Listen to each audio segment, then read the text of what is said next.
Welcome to the Science of Sales podcast, brought to you by Leadfunnel.ph. Our guest for this episode is Mr. Rogel Tapang. He has been a sales trainer for more than 15 years and is now the president of Cleanworld Community Marketing Corporation, the franchisor of Mr. Laba-Luvah, a laundry shop franchise. He talks about his framework for sales effectiveness, how to maintain a positive outlook, the processes of prospecting and appointment setting, how to close quickly, and his journey from sales rookie to closing multi-million deals. I hope you enjoy as much as I did this interview with Mr. Rogel Tapang.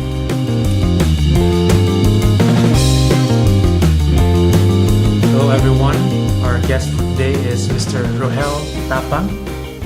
He is a very experienced sales trainer and salesman. Rogel, how long have you been teaching sales? I've been, first in teaching sales, I've been teaching since 2001. So that's about 16 years already. And selling? In selling, I've been in sales and marketing since 1994. All right. So how many years? And so how about a long time. Yeah, man. There's a lot of sales experience. Right. And sales training experience. Sales training experience, handling salespeople, managing salespeople, and coaching them also to achieve their sales goals. Great. And now you're... I am now the president of Cleanworld Community Marketing Corporation. It's the franchisor of the Mr. Laba-Luvah self-service laundry shop franchise business. And it's full-time. That's what I do. We sell the franchise. And, of course, we support our franchisees by providing training, again, to their people, their staff, their management. So, really, my heart is with training and coaching people, salespeople particularly. And this business of yours has benefited from your experience in sales and sales training? Yes, definitely. We've been able to persuade a lot of investors to invest with us, to open their shops. And we're happy to report that many of the shops that we have opened, if not all of them, are making good money and providing good income to all our investors.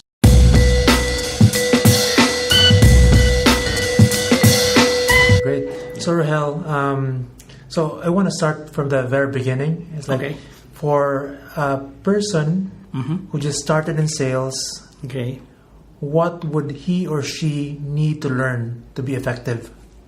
As a starting salesperson, if you would like to become effective in your career as a sales professional, the very first thing that you need to develop are having a good attitude. You really have to be very positive with what you're doing. In sales, you will encounter a lot of negative things like rejection and frustrations, problems, difficulties, challenges in selling, convincing people to buy your product. But if you persevere, and for me personally, if you pray and you have a very positive mindset, these challenges, these problems, they help you become better. They help you become a more professional, polished salesperson. I want to go deeper into that. How do you have a good attitude? But let's line up the items first. Like, what other things do you need to learn or need to practice for you to be a good salesperson before we go deeper there? Besides that good positive attitude, you really need to learn that selling is a process. It's a science more than anything else. It's just a set of steps that you need to do and follow to ensure your success. You can actually predict if you're going to make a lot of sales or if you're not going to hit your quota for the month. You can actually predict that. If only you would follow a process and review that process regularly, so you can tell yourself if you're doing well or if you're not doing so well. You can make the adjustments so you can meet your numbers. So one is the process, and two is the right attitude that selling is about helping other people. It's not about just making money or a commission out of what you're selling, but more than that, it's about making sure that people get the value that they're looking for in whatever you're selling. So don't shortchange them. Don't give them something of less value. Always make sure that you give them the thing that they're looking for that would satisfy their need. And I believe that's the bottom line in selling. As long as I know I have provided you what you're looking for, I have solved your problem, I have given you a solution to your challenges, then I've done my job as a salesperson. And I'm sure that you'll be happy to pay me my fee for helping you get to where you want to go. So those two main things. Those two main things. Okay, so now for the first one, the good attitude. How do you create that in yourself, or what are the techniques to make that happen? Okay, I believe it always begins with awareness of who you are, what you are made of, what you're weak in, and what you're good at. So you have to be aware of that. So every day you have to wake up, or maybe when you sleep at night, before you sleep, you should be thinking about the day that has passed. Okay. And ask yourself, what have I done well? What have I done not so well? And learn from it. At least now you are conscious that these are the things that you do, the things that you say, the things that you think of. And it's very important that you're aware of those things. And then the next step is to analyze. Why do I think like that? Why do I think this way? Why do I think that way? Why do I say it that way? Why do I say it that way? So you think of those things, analyze it. If it's a good thing, then keep on doing it. If it's a bad thing, then stop doing it, right? And then after you've analyzed, then you have to accept. You have to accept to yourself that perhaps these are the things that you need to improve. And also accept the fact that I am good at these things, and be confident with those good things. And for the not so good things, accept that as well and come up with a plan to be better at those things. For example, if you're not so good in approaching people because you're too shy, like that, accept the fact that I am too shy to approach people. I'm embarrassed. I'm not so good at opening up conversations with other people. And then start thinking. And once you have accepted that fact, then you can now start coming up with a plan to change it. And that's the last thing that you need to do. Take action. So after you have thought of what needs improvement in myself, then I have to come up with a list of steps that I need to do so I can improve on it. Like, for example, if I'm too shy and embarrassed to approach people, how can I improve on that? Perhaps you can read books. Perhaps you can listen to other speakers or trainers giving you tips on that. Or maybe just push yourself and do it and start talking to more and more people. So those are steps that you can take and do it.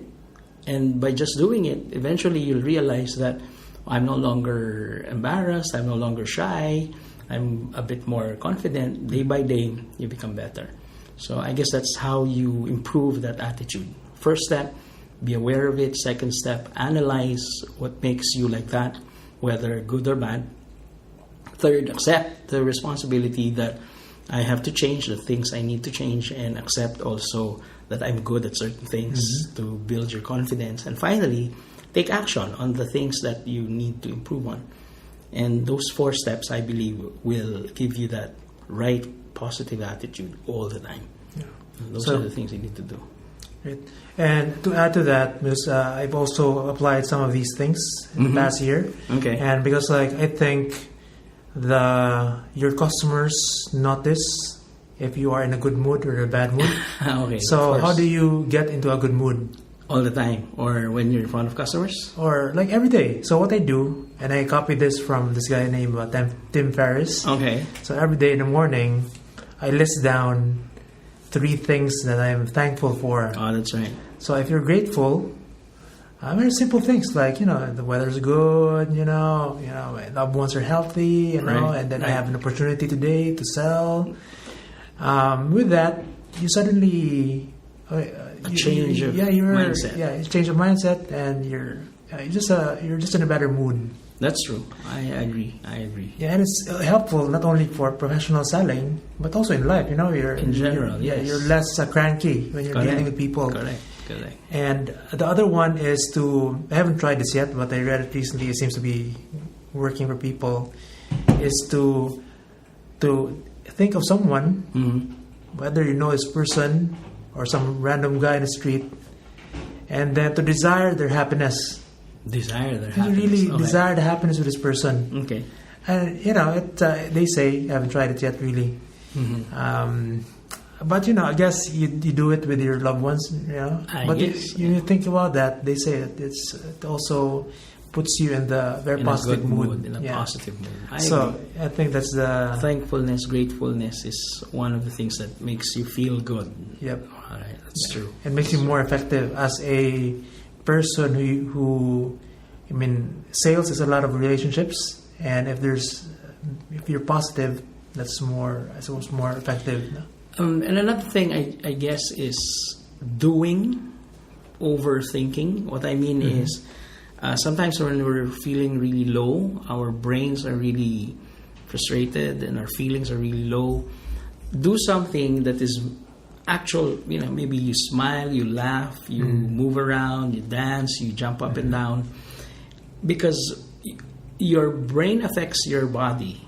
But I also believe your body affects your brain. Yeah. So if you're feeling down, then perhaps you can just force your body to feel happy and excited.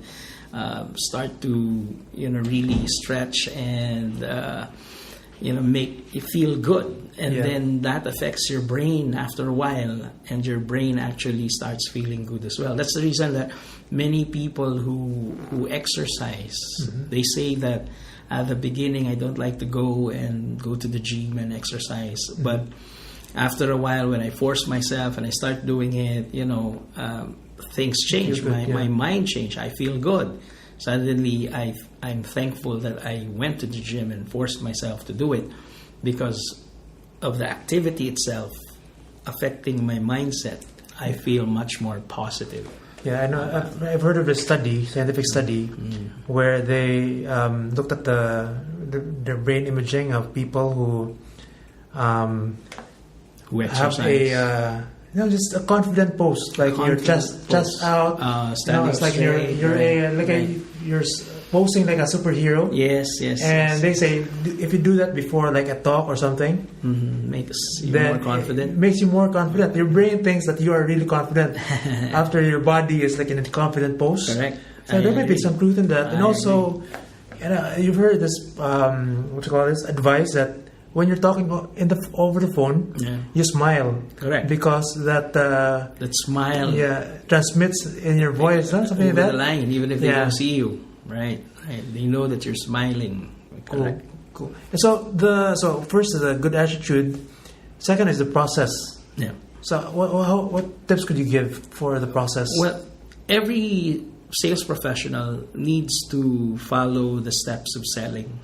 For us to be able to first monitor what we're doing, how we're doing it, and second, to help us predict if we need to do double time in our efforts, or if we're going to meet our targets or not. So you just have to have a set of things you need to follow and you need to do. What are the steps? Number one, you have to be constantly prospecting or looking for people to talk to speak to. Don't rely on your advertisements or your marketing materials to bring in people to talk to. Don't rely on your showroom to wait for people to walk in. You have to do it yourself. You have to do something so that you can start reaching out to as many people as you can and start talking to as many people as you can. And don't worry if these people are qualified or not, if they need or not your product. What is important is that you talk to as many people as you can. And why? Because number one, it gives you a lot of contacts. Perhaps this person is not your prospect, but probably this person has another friend who might be your prospect, and you wouldn't know until you get to know this person a little bit more and you're able to ask him for referrals, or if he gets the idea that he can refer people to you because he knows you also more, and therefore he can come up with people that he can actually refer to your business, right, or for your products or services. So talking to people is very important. Being open, being friendly, being also being like an expert in what you do, so that you attract people who consult with you, ask you questions about your product or your service, that also opens up new connections with other people. So prospecting is very important, first step. Second step is knowing how to set meetings and appointments with the right person. So for example, when someone refers a name to you for your product or service, call that person and be able to, one, professionally present yourself over the phone to build the credibility, and second, ask for an appointment in a professional way. Because many salespeople don't know how to ask for appointments. For example, salespeople would say, so Mr. Prospect, when would be the best time for you to meet with me? Or when would be the best time for me to meet with you? For me, that's a mortal sin in setting an appointment. It's a mortal sin. The best way to ask for an appointment is say, Mr. Prospect, are you free tomorrow morning at 9 a.m. or tomorrow afternoon at 5 p.m.? I'd be happy to visit you, explain to you our products and services, show you what we can do, and probably explore how we can partner together and, for us to provide you a solution for your challenges, right? That's how you set an appointment. In other words, sell the meeting. Let him know what benefits you're going to get from the meeting and give him 2 dates. Mm-hmm. Make him choose between 9 a.m. in the morning or 5 p.m. in the afternoon.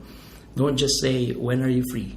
Because when you ask people when they're free, the usual answer, I'm not sure, I'm busy, I'll find out, perhaps I'll just call you, I'll let you know. So if you want to set the right appointment, give them 2 available dates, give them a benefit to seeing you, and ask which of those 2 dates you gave them would be good for them. Okay, and then after setting the appointment, the next step is to visit them, see them face to face, and then start asking questions first. You have to probe them, you have to ask questions, you have to know exactly their situation, you have to know exactly their challenges, and you have to know what is it that they want to accomplish. Okay, and lastly, what are the effects? What are the effects of these problems that they are encountering? For example, are they losing money because they don't have this product? Are they losing people or employees because they don't have the right equipment or whatever it is you're selling? But the point is, you have to find out exactly what are the effects of these problems. So besides knowing their current situation, know their problem and know the effects of the problem.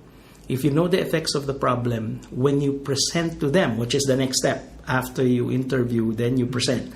When you present to them, you're going to be telling them that when I provide you this product or service, I'm not only going to solve the problem that this product can solve, it would also eliminate the effects of that problem, which now makes them see your product as being more valuable because they get more from the product than just the product itself. They actually get solutions for the problems caused by not using your product or your service. So if you do that, then you become more effective in convincing people. And finally, once you present and once they say, oh, that sounds good, I really like that, that's what they'll be saying to you, that's the time you close the deal with them. So you close the deal with them and ask them when they would like to buy, when would they like for you to deliver the product or the service. So that's what you call closing, asking a closing question, asking them to order, asking them to sign the deal or sign the contract. That's what we call your closing. And sometimes they would object. They would say something like, I'm not sure if this fits our budget, or I'm not sure if it fits our needs. Sometimes they think like that. The only way to manage that is to simply ask them why they think like that. Clarify where they're coming from so you would know exactly what their reasons are. And then those reasons you can answer, clarify it, answer it, and then you can go back asking when they would like to sign up for the product or the service. So that's basically the process. So you prospect, you set the appointments, you interview them and probe them, then you present, then you close, handle any objections, then go back and close it again.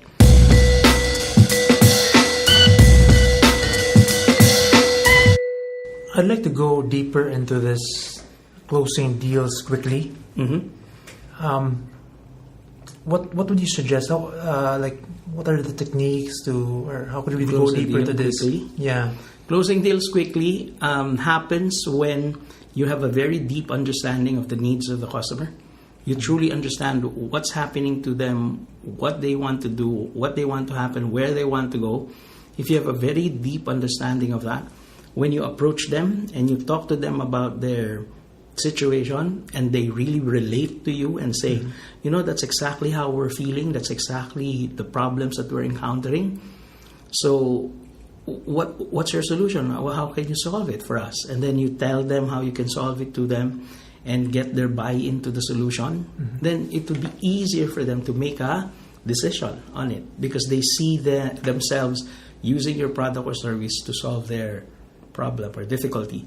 And I think that's what's important. That you can actually connect what you're selling to what they want to happen and the difficulties that will be eliminated when they use your product or your service or when they buy your product or service. In the end, what will happen is that you don't have to sell to them. You don't have to close them. Why? Because they will be buying from you. They will be closing themselves. They will be the ones saying, you know what, Khalil, that's exactly what I've been looking for the rest of my life. And now that you're here, you are like an angel from heaven who has given me my life, who has shown me the light, and I'd like to buy that. See? So now you don't even have to ask them to buy. They're actually saying, I want to buy. So that's the secret. To close quickly, make the customer feel that they want to buy from you. And the way to do that is to completely understand where they're coming from and show them how your product or service can solve their current difficulties. Are there different closing techniques that you... Well, there are actually different closing techniques, but for me, the closing technique that is most effective is to just do the proper presentation and then just directly ask the customer if everything is good, if he has any questions. If he says no, then directly ask a closing question like, so when would you like us to start doing this thing? When do you like us to install this, deliver this, or whatever? That's the technique that I would use. No? Like for your current business now, how do you normally close? Like either an investor or a franchisor or a franchisee. Franchisee, okay. Well, it's really about asking them what they want from the business. So if they say something like, I'm an OFW, I'd like to go back to the Philippines, and I'd like to retire with a business of my own, then that's what I say. I say to them, all right, if you want to retire and you want to have a business of your own in the Philippines, wouldn't it be best that you have a systematic laundry shop organized and so on? And I say, yeah, exactly, that's what I'm looking for. I don't want to think about these things because I don't know it, but I'd like to make money out of this business. Then I say something like, exactly, that's what this business is all about. It's about you managing the shop with, minimally and just letting the shop operate and just waiting for you to collect your income at the end of the day. So is that something that you would imagine having? And he would say, exactly what I'd like to have, but exactly what I imagine my business to be like. So, well, you said it. So when are you looking at starting this shop? So I ask questions like that because those are closing questions, questions that get their commitment. So when they say, well, I'm thinking to start by the end of the month. So perfect. So, okay, here's my proposal. Just sign here. Let's make the initial payments and we can start doing the first step in building your shop. So that's basically how I do it. No? I always come from their point of view. What is it that they're looking for? What do they want? And that's what I focus on. And that's what I show them. I use their words, in fact. Most importantly, use the words of your customer. If they say something like, I'd like to retire and I'd like to have a simple business that I can run with not too much complication, use those words. So when you say something like, okay, so I know you want to retire, have a simple business with no complications. You see, I'm just paraphrasing what they say. And every time I say the words that they just said, they just say, yes, exactly. That's what I'm looking for. And suddenly they completely agree with you when in fact all you did was to reflect what they were saying. They were saying, I want a simple business, I don't want complications, I want to retire. And those are the words that you're using. Use the exact words, just paraphrase it in a bit. And what will happen is that the person, the prospect, will be convinced and influenced by your presentation. And what was the technique? Simply, I just mirrored whatever you were telling me, whatever you were saying to me, I said to you. And because of that, you have this feeling that this salesperson truly understands what I want. When in fact, I just said what you said. Yeah. And that's a very good technique in convincing people quickly, in making people believe quickly, and helping you close the deal quickly as well. So you've been doing this for like decades, huh? So since 1993. So what if like you're a beginning salesperson? Like how do you develop this skill of like closing? Well, I've always believed in saying practice, practice, practice. You have to keep on doing it, because the truth is, in 1993, I was not like this. In 1993, I was not applying the right techniques. I did not have a process. No. So I was not effective in what I was doing. I was not making as much sales as I make now. So I cannot close a multi-million deal then, but I'm closing multi-million deals now. So the only difference I see is that because I kept on doing it, and I never got frustrated with all the rejection and all the difficulties, challenges, and problems I was encountering along the way. I just focused and told myself that I just have to keep on doing this. I just have to keep on practicing, applying what I'm learning, and learning from my bad experiences, from my failures, and then just keep on moving forward. Whether I'm successful or not, it doesn't matter. What is important is I keep on moving forward. Because if I'm not successful, I just simply have to learn from my experience and keep moving forward and do it differently this time. And one of these days, by simply doing that formula, try, fail, adjust, try again. Try, fail, adjust, try again. If you just keep on doing that formula over and over again, you will realize that you become more successful in your next tries, and you fail less and less because you become more and more successful, even for just the first try. So, it's just really just developing the skill. Developing the skill. So, and for those like 16 years of teaching sales, like what are the most common mistakes you observe in Filipino salespeople? The reliance on personal relationships. They rely too much on, I know this guy, I'm sure this guy will choose me over my competitor. I've treated him to lunch or to whatever. They rely too much on that. They feel that if I have a good relationship with this customer, she will always choose me over my competitor. And that's a very big mistake, because selling is not about personal relationships. For me, selling is about business relationships.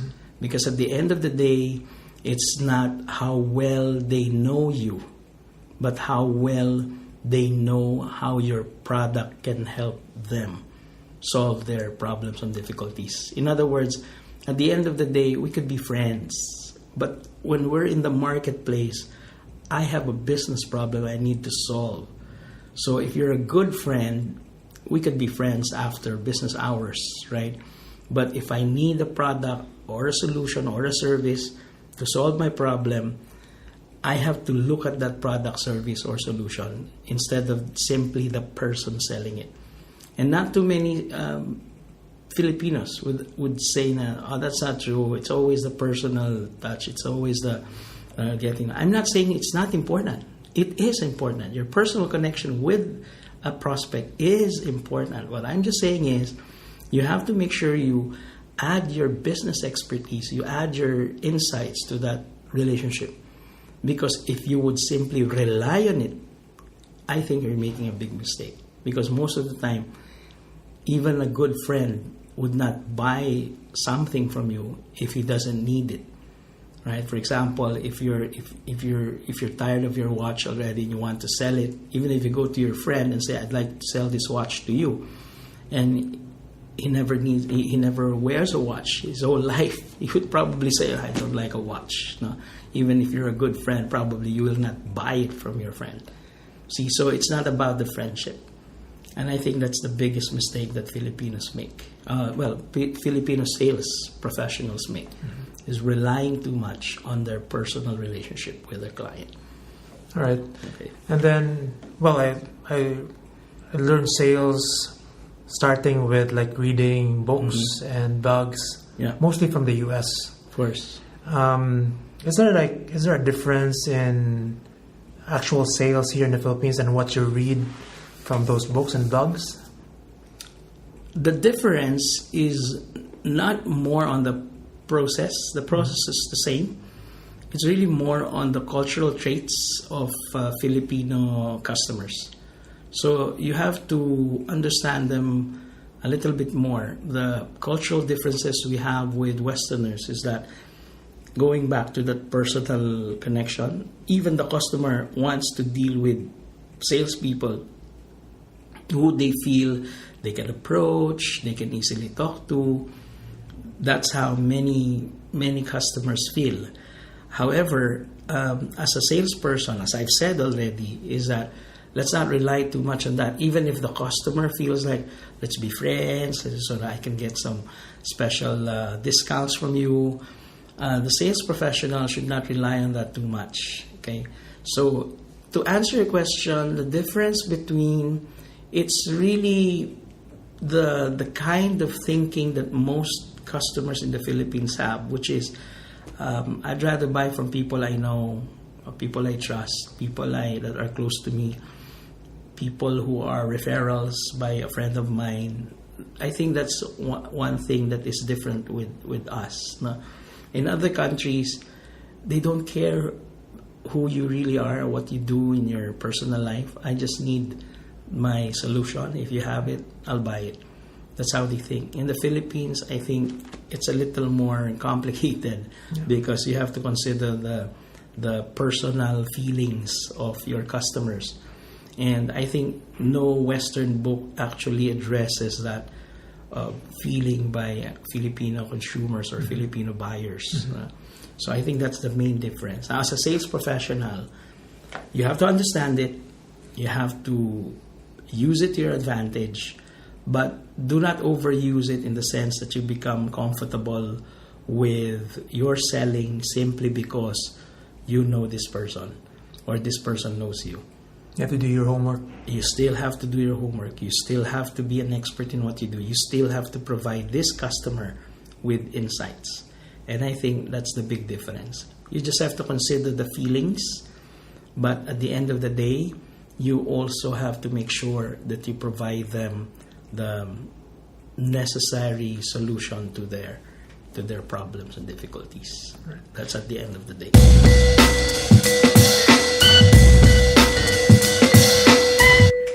So earlier, I asked you, like in your many years of teaching, what are the most common questions that student asks?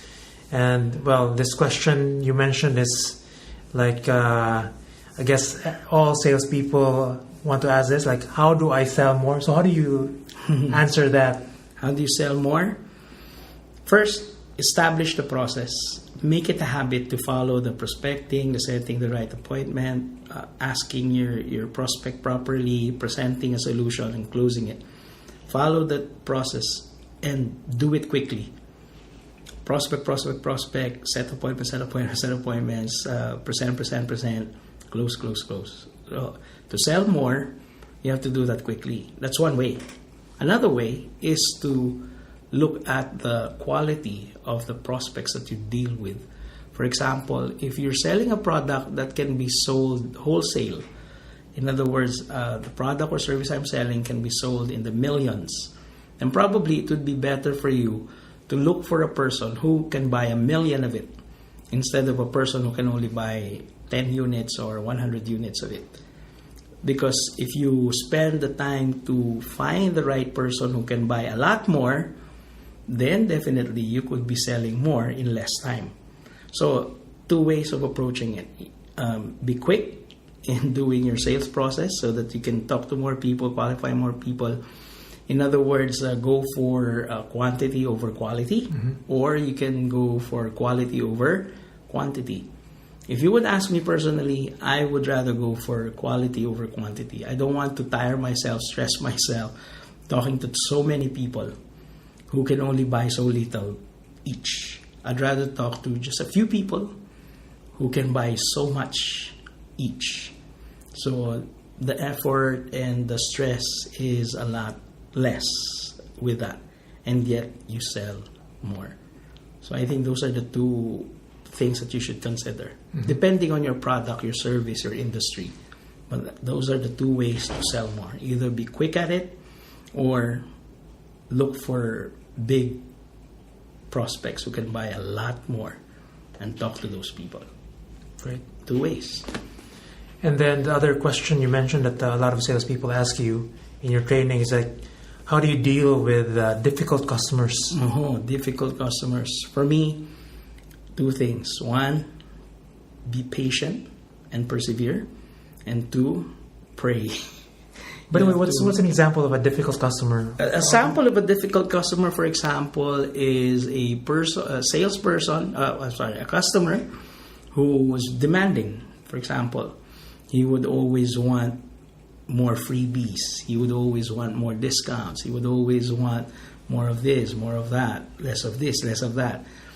Quicker service, turnaround, delivery dates quickly, not just not tomorrow, today, things like that. These are very demanding customers, and sometimes they can even be very masungit, and if that is so, you just have to be patient with them.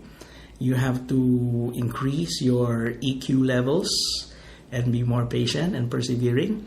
And again, at the end of the day, for myself, I just pray for these people. I pray that they would be enlightened. I pray that they would be kinder to me. They would be kinder and nicer to me. And based on my experience, it actually works for us to have a more positive mindset about these people. That, when I come to his office today, this person would be a lot less cranky. He would be a lot more friendlier towards me.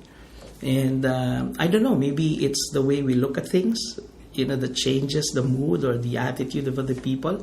Because as they say, you can't change the way others behave or respond, but you can change the way you respond to them. You can change the way you look at them, and you can change the way you behave towards them. And I think that's the secret, making sure that you maintain this positive mindset that people I talk to would be friendlier and easier to deal with. So I've dealt with really very difficult people, very demanding people, very meticulous people, people who feel that they are the master of the world and we are all slaves. There are people like that. And based on my experience, being patient, having a higher EQ, emotional intelligence, and of course persevering and praying for these people really works in the field. It makes it changes people, and I guess my explanation for that is really just because we change the way we look at these people and our behavior towards them. Perhaps maybe before we were not too smiling with them because we're too afraid.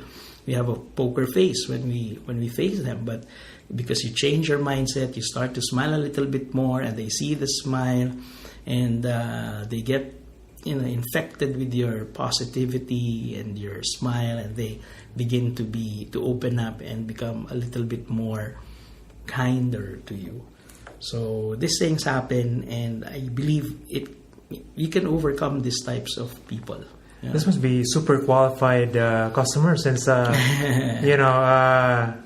if they're not that qualified and they have bad behavior, like you're just tempted to just drop this lead instead of pursuing it. Well, that's true also, but again, you're right. Sometimes if it's not so qualified, if the prospect's not so qualified, never mind. I would rather spend time with people who are easier to deal with and who can buy even more than you, who's so difficult.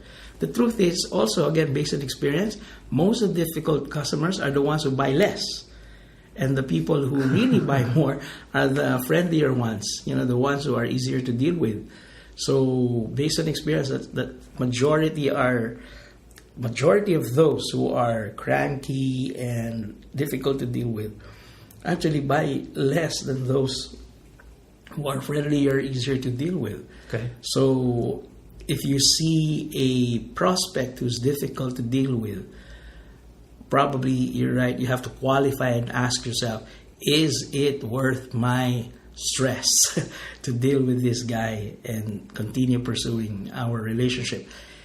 If you say no, because his business would probably not add too much to your volume anyway, then might as well go and spend more time with those people who are easier to deal with and who can buy more from you.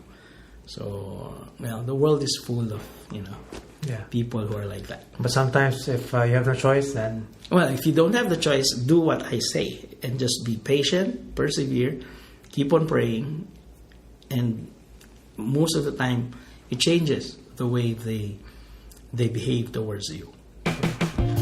So, Rogel, thank you so much. This has been very educational. And how could people contact you if they're interested in sales training? If they would like sales training with me, you can contact me at my cell phone number. It's 0928-554-7816, or you can email me at Rogel Tapang. That's Rogel Tapang, Tapang at getbiz.com. Getbiz is GETBIZ.com. Okay. So Rogel Tapang at getbiz.com. All right. Okay, thank you so much, Rogel. All right, you're welcome. I'm happy to do this with you. And I look forward. Maybe perhaps in the future we can have more talks like this. Great.